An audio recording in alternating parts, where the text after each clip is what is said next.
Kadzalika akhdhu rabbika idza akhadha al-qura ya wa hiya zalimah.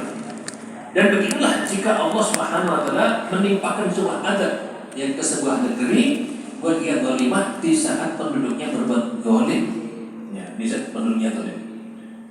Jadi kalau kita berbicara azab, Bapak Ibu Sekalian, berbicara siksa itu hanya untuk orang-orang durhaka saja.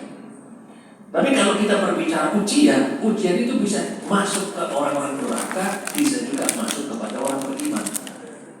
Okay? Jadi kalau ujian itu bisa mengenai orang durhaka, juga bisa mengenai orang-orang beriman. Apa gunanya ujian bagi orang beriman? Meninggikan level derajatnya. Tapi kalau siksa pasti masuk orang-orang durhaka saja. Maka dalam ayat ini dikatakan, sungguh begitulah azab Rabb kalian jika Allah mengadab sebuah penduduk negeri, dan penduduk negeri itu dalam kondisi zalimah, berbuat kezaliman. Dikatakan inna ahdahu alimun syadid, maka sungguh azab Allah itu adalah alimun syadid, sangat keras luar biasa. Ya, jadi kalau Allah mau menyiksa seorang hamba, maka siksa Allah itu enggak bisa ya dibandingkan dengan siksaan apapun itu. Setelah itu Allah berkata, inna fi dzalika laayatan liman khafa adzabal akhirah. Maka kalau kita menyaksikan adanya azab Allah bagi sebuah negeri ya ataupun bagi sebuah kaum, hendaknya itu menjadi apa? Menjadi ibrah, pelajaran bagi orang-orang yang takut terhadap azab akhirat. Jadi namanya kalau biasanya ada, kalau film itu ada potongannya, itu namanya apa? Biasanya kalau dulu mau ada tayangan film itu ada iklannya sedikit gitu. Kayak sinopsisnya itu kan ya. Jadi kehidupan dunia, siksa dunia itu begitu. Ini hanya iklannya saja itu. Nanti ada yang jauh lebih sempurna dahsyat itu dalam kehidupan akhir. Maka Allah berkata, jika kalian melihat kondisi-kondisi seperti itu, maka jadikanlah itu pelajaran. Agar apa? Agar kalian termasuk golongan orang-orang yang takut akan siksa akhirat. Dan dikatakan dzalika yaumun majmu'un lahun nas wa dzalika yaumun mashhud. Dan hari kiamat adalah hari di mana dikumpulkan seluruh manusia, dan itu adalah hari yang dipersaksikan. Hari kiamat itu hari semua dipersaksikan, semua dikumpulkan. Dari manusia zaman Nabi Adam, dari Nabi Adam sendiri sampai manusia zaman akhir. Dikumpulkan di situ bukan hanya manusia, malaikat dikumpulkan, para nabi dan rasul dikumpulkan, seluruh manusia dikumpulkan, hewan, binatang, jin semuanya dikumpulkan di padang mahsyar. Karena dikumpulkan itulah pada hari itu dikatakan yaumum masyhud.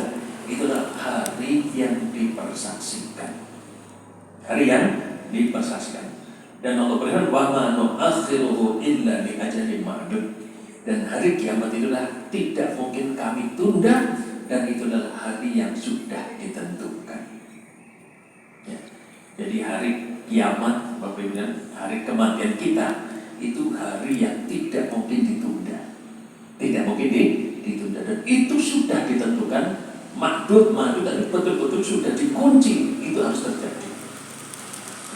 Sehingga perjalanan manusia, semua manusia tidak peduli apapun aktivitasnya, semua hidup berjalan menuju kematiannya. Jadi setiap kita semua berjalan menuju kematian kita, dan itu tidak bisa ditunda lagi. Ya, maka Allah katakan di sini, wa ma nu'akhiruhu, kami tidak akan pernah menunda itu. Dikatakan illa li ajalin ma'dud, kecuali adalah waktu yang sudah dikunci, waktu itu tidak bisa bergeser lagi. Ya. Kemudian yauma ya'ti la takallamu nafsun illa bi'idzni. Pada suatu hari di mana manusia tidak bisa berbicara sedikit pun kecuali yang diizinkan oleh Allah.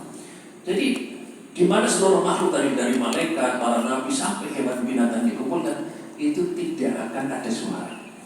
Ya. Ibu kalau pengajian masih ngobrol. Tapi di hari itu gak ada orang bisa berbicara kecuali yang diizinkan. Siapa yang diizinkan? Para nabi. Dan para nabi pun hanya bisa ngomong apa?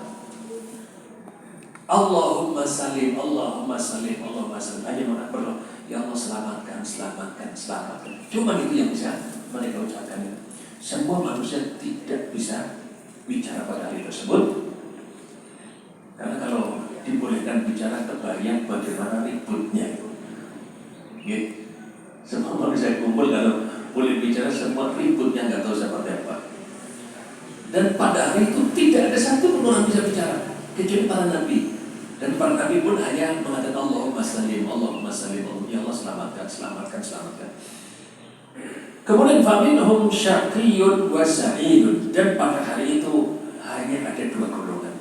Syaqiyyun, orang-orang yang celaka, sa'idun, dan orang-orang yang bahagia. Jadi manusia hanya dibagi dua golongan tadi. Golongan ashabus shimal, golongan kiri adalah orang-orang celaka. Ashabul yamin, golongan kanan, mereka adalah sa'idun, orang-orang yang akan mendapatkan kebahagiaan. Nah, kemudian dengan fa'amal ladina saqu fa fin nari lahu fiha syafirun wa syaqiq. Adapun orang-orang yang celaka, mereka akan masuk neraka dan mereka akan merintih kesakitan di neraka itu. Jadi di neraka adanya cuma syafirun wa syaqiq, adanya cuma rintihan-rintihan orang yang menderita.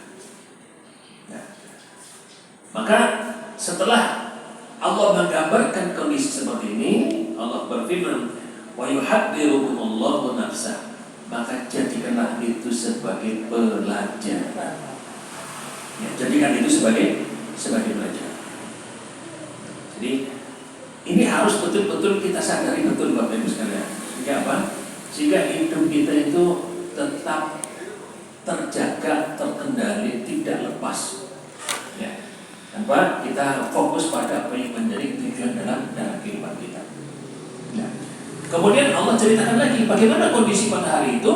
Allah berfirman, yauma yafirrul mar'u min akhihi wa ummihi wa abihi wa sahibatihi wa banihi likulli imri'in minhum yawma idzin sya'nun yughnihi. Jadi pada hari itu seseorang akan lari dari saudaranya, kakaknya, adiknya, dia nggak mau ketemu. Bukan hanya itu, wa ummihi wa abihi, pada hari itu orang akan lari dari ibu dan bapaknya. Wa sahibatihi wa banihi, orang itu akan lari dari pasangannya dan anak-anaknya. Likulli imri'in minhum yawma idzin sya'nun yughnihi. Setiap orang pada hari itu menghadapi kondisi yang sangat sibuk untuk menyelamatkan dirinya. Saya masih sering sekali begitu mendengar orang mengatakan, orang tua